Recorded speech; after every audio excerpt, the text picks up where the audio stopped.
This is the favorite part of our show where we get to go over the doghouse, the beatdowns, and the breakouts.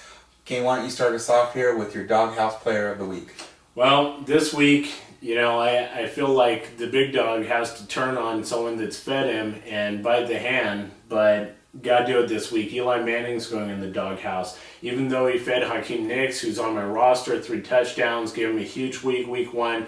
He's looked terrible since. He put up almost 400 yards last week, 0 touchdowns, 2 picks.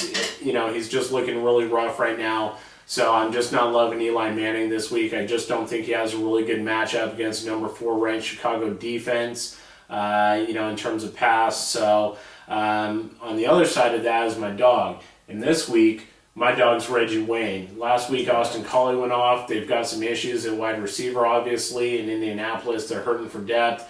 I think a lot of people are going to pay more attention to Austin Collie this weekend. And Jacksonville has a terrible pass defense. I think Reggie Wayne's going to go off and be good for between 120 and 150 yards and possibly 2 touchdowns. So I really like him this week. So that being said, it's your turn to knuckle down. Who are you going to feed the knuckle sandwich this week with a beatdown? Yeah, the beatdown comes down to, players who definitely don't get a lot of love is the kickers. So my beatdown of the week is going to be Sebastian Janikowski. Seabass there, you had 6 field goal attempts and you made 3. That's 50%, no good. You lost a lot of people out there some games yesterday. You lost your own team the game by 1 point. By 1 point. So definitely you get the beat down. All you do is kick. I mean, you're not even doing anything in practice except booting the ball. So get him through the uprights. You deserve the beat down here for the week. My breakout player, though, for this week, somebody that you all been waiting for, who's been, hasn't been let loose yet, is MJD. MJD is going to get the breakout game for the week here. He has yet to put the ball into the end zone, and I expect him to get about 125 yards rushing, about 30 to 40 yards receiving, looking for over 150 yards, total yards there. Get you on the touchdown. So look for MJD to finally put up the points that you expected when you drafted him as number 3 overall. Yeah, absolutely, and I'm sure a lot of people out there are just waiting for that to happen. I'm sure they're getting sick of it. I had one fan who actually emailed me and said that he benched MJD last week for McFadden. He was glad that he did. So, that's definitely the way to go. And so if you have players that aren't playing well, that takes us to our next part, which is talking a little trade strategy here. And we want to give you a different perspective on trade. Obviously, name is a big deal when you trade, but something else you might want to look at to try to formulate some of these trades is putting a numeric value to your player. You may have a player like Brett Favre who has 4.5 capability, but he's playing like a 2 or a 2.5. What you want to do is when you're doing trades, try to bundle guys together and take some guys with a little bit of upside that maybe somebody else needs, some improvement in that area, and take a guy that you're stacked at, like a wide receiver or running back, that maybe has a tougher schedule down the road, something like that, but has a sellable name, and package those guys together, make it look really appealing, and then put an objective number value on the other guys' players. Don't be trying to take a 2.5 and a 2.5 and trade guys that equal a 5 for a 4 and a 4 that equal an 8. You're probably not going to be able to get that trade done. Right, absolutely. I mean, it's just all mathematical there, so it's just about getting value for value. Another thing to consider, too, is when you're making this trade, it's not just for that week.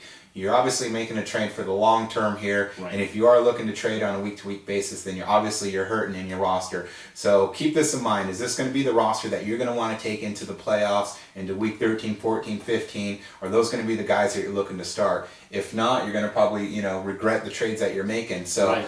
Be careful on, throwing some players away just because they haven't performed here in the first 3 weeks. Yeah, and think long term. That's what fantasy football is about. You have to win to make it into the playoffs, but once you get to the playoffs, if you don't win, you don't make the money, you're not standing on top of the hill, it doesn't really mean anything come the end of the year. So think about weeks 14, 15, and 16 when you're making those trades.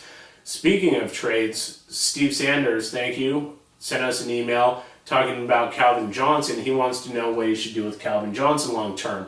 Now, this isn't a specific trade question. The question really is he even worth keeping at this point? And I think the answer quite simply is yes. Calvin Johnson has some issues there. Obviously, the biggest problem, Matthew Stafford, his starting quarterback, has been out since week 1. He should be coming back anytime soon now. They're trying to work him throwing in practice.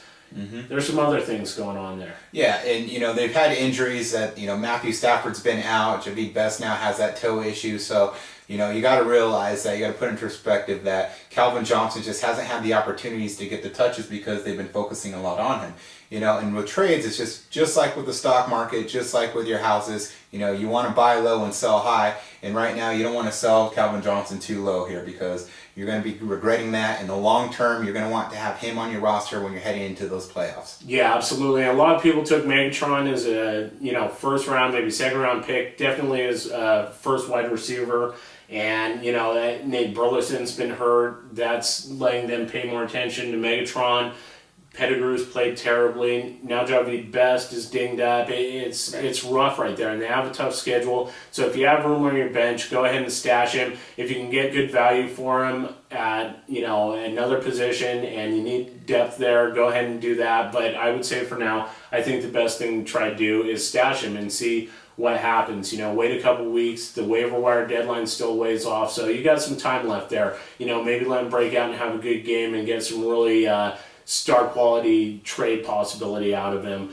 The next thing we're going to do is let you know also, this is our first week of buys. We have the Cowboys, the Chiefs, the Vikes, and the Bucks on bye this week. So don't forget to pull those guys out of your lineup and get someone else in there for them. And so, that being said, with that, pay attention to your rosters. So we're going to give you some advice here on start and sit. We're going to do our 2-minute drill. Here's where I read off the games here for the week. The big dog's going to tell you to start or sit certain players I'm going to throw out. So pay close attention here. Our first game is going to be the New York Jets against the Buffalo Bills. What do you think of Mark Sanchez? Bills have a tougher secondary. Sanchez has been looking good, but I think they're really going to be able to turn the run loose this week, so go ahead and sit him. Okay. We have Cincinnati versus Cleveland. Ocho Cinco had a cereal pull. Do you pull him out of your lineup? Nah, go ahead and keep him in there. Just have your credit card handy if you call and try to make a donation to his charity. But I like him this week. Okay. Baltimore against Pittsburgh. Breakout player from last week, Mr. Joe Flacco. Yeah, he's going to have a tough week this week. Consider other options, but if he's your number one quarterback and you don't have a decent tier 2, go ahead and start him. Okay. Then Denver versus Tennessee. What do you think of Kyle Orton? He's up there in passing yards here. Tennessee's ranked 4th against the pass right now. He's looked pretty good, but I don't like him this week, so if you have a better option, sit him.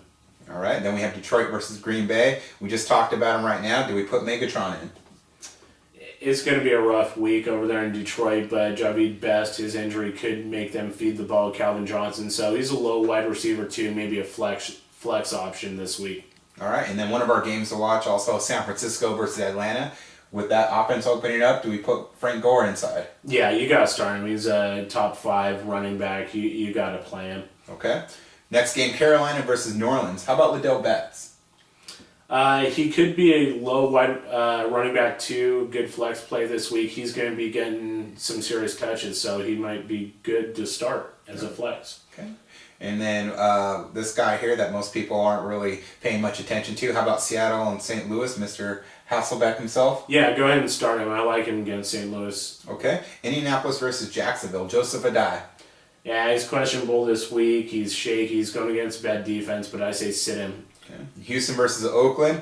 Andre Johnson with that ankle. Yeah, he's dinged up this week. He's a game time decision. I don't love him this week. I think that he'd be better off to just plan on benching him because they don't need him to win against Oakland. Washington and Philly, we have McNabb or Vic. Oh, either or. I like Vic better in this game. He's just looked great, so go with Vic over McNabb. Okay, Arizona and San Diego. Ryan Matthews is back. Nah, bench him this week. Keep him on the pine. He's still dinged up, and I think that Tolbert's going to get the goal line carries. It really limits his value. All right, Sunday night game, Chicago versus the New York Giants. How about Matt Forte?